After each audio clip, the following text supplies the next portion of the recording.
አርሰናል እንደ ኢንስቲትዩሽን በእንግሊዝ እግር ኳስ ውስጥ ያለው ሄሪቴጅ በጣም ከፍተኛ ነው። ከዚህ በፊት አንስቼዋለሁ። ለምሳሌ ቁጥር ለብሶ መጫወት ያስጀመረው አርሰናል ነው።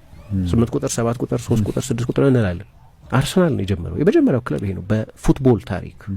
ተጫዋቾች ቁጥር አልነበራቸውም ከዛ በፊት። መጋጫ የሚባለው ስተድ የሚሉትን አድርጎ መጫወት የጀመረው የመጀመሪያው ክለብ አርሰናል ነው። በምሽት በፍለድ ላይት በምሽት ብርሃን በባውዛ መጫወት ለመጀመሪያ ጊዜ ያደረገው አርሰናል ነው።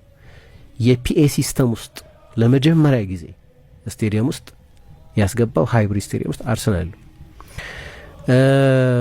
የኤምደብሊው የሚባል ፎርሜሽን የ3-2-2 የ3-2-2-3 ወይም የ3-2-3-2 ፎርሜሽን ኤምደብሊው ወይም ደብሊውኤም የሚባል ፎርሜሽን ለመጀመሪያ ጊዜ ያስተዋወቀው አርሰናል ነው። ትልቅ የታክቲክ አብዮት ነበር በዛ ጊዜ።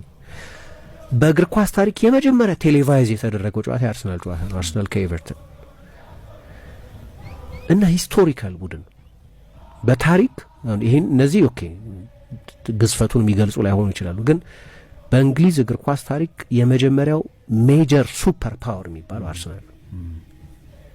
ሜጀር ሱፐር ፓወር የሚባለው ምክንያቱም የሆነ ጊዜ የሰሜን እንግሊዝ ቡድኖች ነው ፕሬስተን ኖርዝ ኢንድ፣ የመካከለኛው እንግሊዝ ቡድን በርሚንግሃም፣ ሌላ የሰሜን እንግሊዝ ቡድን ሰንደርላንድ ዶሚኔት ያደረጉበት ወቅት ነበር።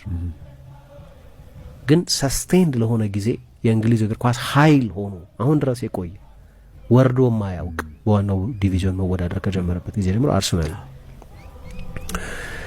ሌሎቹ ቡድኖች መውጣት መውረድ ነበረባቸው። አርሰናል ግን ምንድነው እሱ ነው የመጀመሪያው ሂስቶሪካል ካርቴል ነው ይሉታል። ላይ ወጣ እና ረጅም ጊዜ ቢያንስ ኮምፒት እያደረገ